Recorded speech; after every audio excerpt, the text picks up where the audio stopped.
Bienvenue à École Al-Iman. Alors aujourd'hui, on va faire une leçon d'orthographe, l'accord sujet-verbe. Le verbe s'accorde toujours avec le sujet. Sa terminaison change selon la personne, je, tu, il, elle, etc. et le nombre singulier pluriel. Exemple, il bandit. Alors ici on a le sujet, c'est il et le verbe bandit. Alors si vous avez remarqué, ici on a le sujet est au singulier, alors le verbe aussi est au singulier.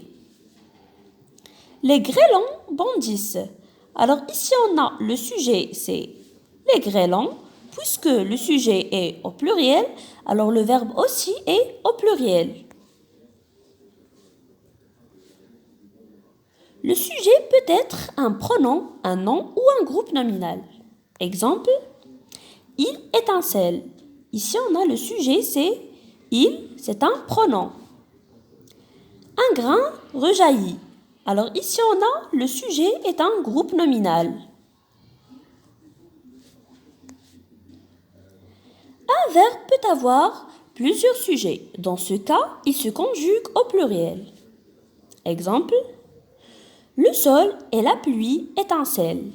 Alors ici, on a le sujet, c'est le sol et la pluie. Alors ici, on a deux sujets singuliers. Alors, le verbe va se conjuguer au pluriel. Le sujet est le plus souvent placé juste devant le verbe. Exemple, les légers grêlons de la grêle bondissent.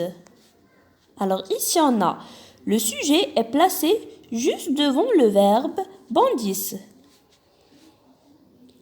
Un sujet peut être placé après le verbe quand on pose une question.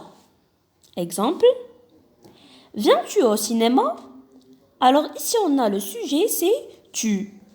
Alors si vous avez remarqué, ici on a le sujet est placé après le verbe parce qu'on pose une question.